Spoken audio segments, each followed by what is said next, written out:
जय गुरुदेव। श्री स्वामी विष्णु तिरुची महाराज द्वारा रचित आत्म प्रबोध के पृष्ठ 117 से आगे। प्रारब्ध भोग की समाप्ति पर मृत्यु हो जाती है और आयु की अवधि में संचित कर्म भंडार में से परिपक्व कर्मों से अगली जन्म का कारण रूप प्रारब्ध उन्मुख हो जाता है। इस प्रकार जन्म मृत्यु का यह चक्र चला आ रहा है। इस चक्र से मुक्त होने का मार्ग अध्यात्म कहलाता है। मनुष्य दोनों प्रकार के देखे जाते हैं। एक वे जो आध्यात्मिकता को निरर्थक कहते हैं और उनकी प्रवृत्ति भोगार्थ होती है। दूसरे भागों में रहकर आध्यात्मिक उन्नति की ओर अग्रसर होना चाहते हैं और भोगों को एक अनिवार्य जंजाल समझकर उनमें से निकल भागने को उत्सुक हैं। दोनों के क्रियमण कर्म परस्पर विरोधी एवं विपरीत दिशा का अनुकरण करने वाले होते हैं। मनुष्य स्वाभाविक प्रगतिशील विकासोन्मुख प्राणी है, अर्थात अपूर्णता से पूर्णता की ओर अग्रसर है। आध्यात्मिकता से विमुख मनुष्य भोगों की सामग्री और उसे मन बुद्धि इंद्रियों द्वारा भोगने की क्षमता को उन्नत एवं समृद्ध करने को ही प्रगति एवं आत्मविकास समझता है। दूसरे का अभिमत है कि भोग तो पशु और मनुष्य में समान है। मनुष्य का जीवन लक्ष्य भोग नहीं है, वरन पार्श्विक वृत्तियों से ऊपर उठना है। आत्म प्रवृत्ति के जाल में फंसा है। प्रकृति के बंधनों को तोड़कर प्रकृति में जो आत्मीयता अर्थात देहात्म वृद्धि है, उससे छूटकर आत्म साक्षात्कार करना है।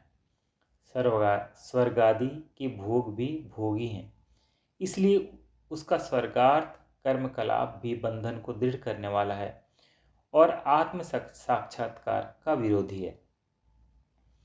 आत्मा ईश्वर का अंश है। इसमें जीवपना प्रकृति के संयोग से भोगों की वासना की उपाधि के कारण है। वह पशुपति होना चाहता है। कहता है, आहार निद्रा भय मैथुनम च सामान्य मेतत् पशुर्भिर्न राणाम धर्मो हि तेषा मधिको विशेषो धर्मेण हीना पशुभी समाना। धर्म से कर्म ही समझना चाहिए, अर्थात उसके सब क्रियमण कर्म धर्मशास्त्र के अनुकूल होने चाहिए। गीता में धर्म के दो अंग प्रवृत्ति और निवृत्ति कहे गए हैं।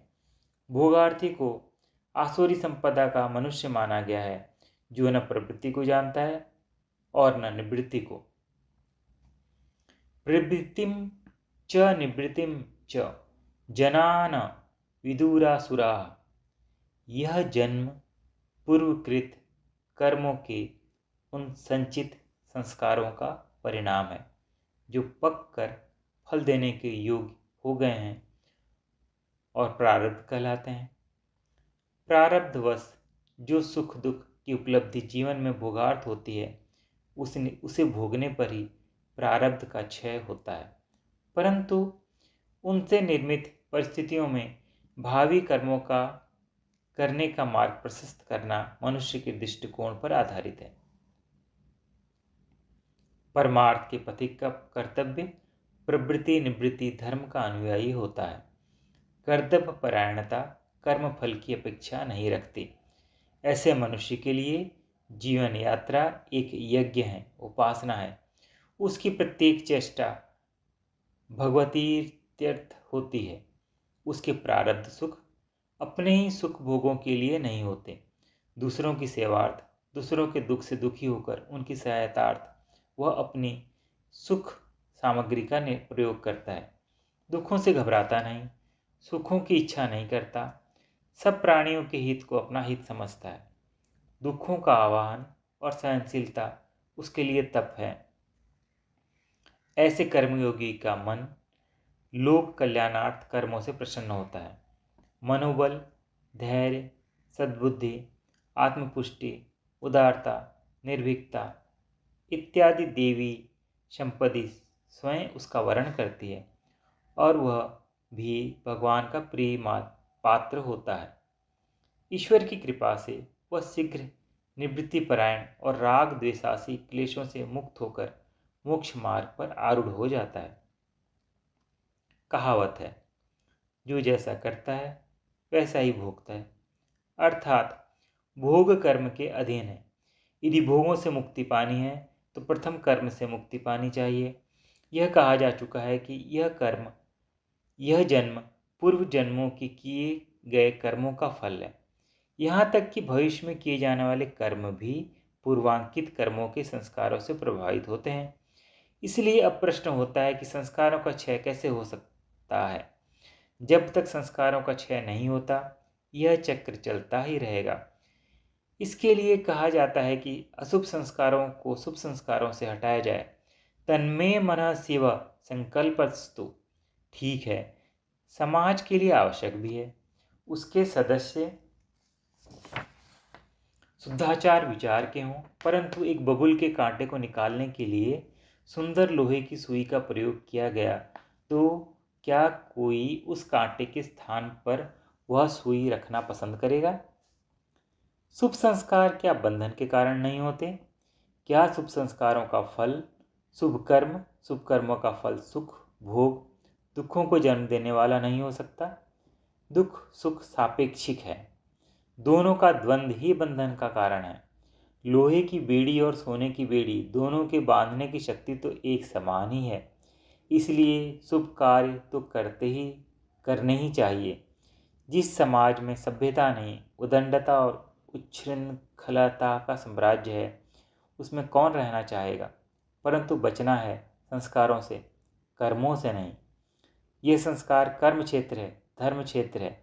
इसलिए गीता में श्री भगवान कहते हैं, कर्मण्येवाधिकारस्ते माँ फलेषु कदाचन माँ कर्म फले हेतुर्भुर्मा ते संगो अस्वत्थ कर्मणि। अर्थात तेरा अधिकार कर्म करने का ही है, उनके फलाफल पर अधिकार नहीं है। कर्म करना कर्तव्य है, परंतु उसके फल की इच्छा करना कर्तव्य परायणता के उच्च स्तर से च्युत होना है। एक बात यह भी नहीं भूलनी चाहिए कि यह जन्म फल की इच्छा का ही परिणाम है। जिस जन्म मरण के चक्र से निकलना चाहता है, फल मांगकर स्वतः स्वयं ही उसका कारण बनता है। इसलिए समाज के हितार्थ कर्तव्य समझकर शुभ कर्मों को कर, फल की इच्छा त्याग और कर्मण्य मत बन। इस धर्मरूपी कार्य क्षेत्र में अकर्मण्यों को स्थान नहीं है। यह है स्वर्ण सूत्र कर्तव्य प्राणता। मनुष्य निरहंकारी होता है। अहंकार राग द्वेष और भय का प्रथम अगुआ है। मैं करता हूँ, मैंने ऐसा ऐसा किया है, यह कर्तृत्व अहंकार ही सारे झगड़े की जड़ है। वास्तव में आत्मा पर कर्तृत्वाभिमान के मिथ्या आरोपण से ही उस जीव की उपाधि मिली है। सांख्य की दृष्टि से आत्मा शुद्ध बुद्ध असंग मुक्त है। वो कुछ करता नहीं, परंतु प्रकृति की उपाधि को अपने ऊपर मानकर उसके गुणों को भोगता अवश्य है। कर्म सब प्रकृति ही करती है, आत्मा कुछ नहीं करता। कार्य करण कर्तृत्वे हेतु प्रकृति रुच्यते पुरुषः प्रकृतिस्थेहि भुंगते प्रकृतिर्जान गुणान। सब कर्मों के लिए यह 5 कारण समझने चाहिए। भौतिक स्थूल शरीर, मन में कर्तापन का अहमत्य, इंद्रियां तथा करने के यंत्र, पूर्व संचित संस्कारों से प्रेरित चेष्टाएं, उनके अधिदेवता। यदि शरीर स्वस्थ न हो तो संकल्प मात्र से कोई कार्य नहीं हो सकता। इंद्रियां यदि पंगु हो जाएं तो भी वे काम करने योग्य नहीं रहती, और करने के यंत्र न मिलने पर कारीगर करेगा क्या? यदि करने की इच्छा ही न हो तो सब धरा का धरा ही रहेगा। करते समय भी पूर्वीजित शिक्षण की आवश्यकता है, अर्थात उस कार्य से संबंधित प्रशिक्षण संस्कारों के अनुरूप ही कार्य होगा। मन में काम क्रोधादि का भी कार्य पर अच्छा या बुरा प्रभाव पड़ सकता है। 5वें प्रकृति की शक्तियों रूपी अधिदेवताओं की सहायता से वंचित हो जाने पर भी कार्य नहीं हो सकता। ऐसे अकस्मात प्रकाश न रहे तो नेत्र काम करना बंद कर देंगे। आग लग जाए अथवा कोई दुर्घटना घटी हो, ये सब कारण प्रकृति के अंग हैं। आत्मा तो मन बुद्धि से युक्त होकर मिथ्या अहंकार किया करता है। अहंकार स्वयं प्रकृति का अंग है।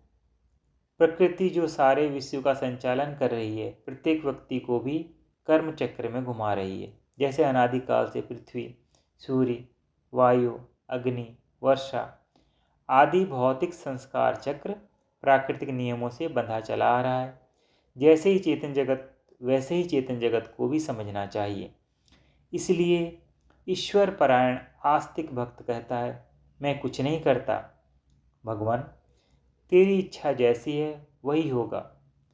मैं तेरी शरण हूँ, सब कार्य तेरा ही है। मैं यंत्रवत निमित्त हूँ। इस प्रकार अहंकार के क्षीण होने पर संस्कार भी क्षीण हो जाते हैं। यहाँ यह शंका उपस्थित होती है कि ऐसी दशा में मनुष्य की स्वतंत्रता का कोई स्थान नहीं रहता, फिर सदुपदेशों की क्या आवश्यकता है? यह शास्त्र निर्थक हो जाते हैं। भगवत वाक्य है गीता के अनुसार, मय्यर्पित मनोबुद्धियोर्मद्भक्त समे प्रिय। पृष्ठ 121 की समाप्ति। जय गुरुदेव।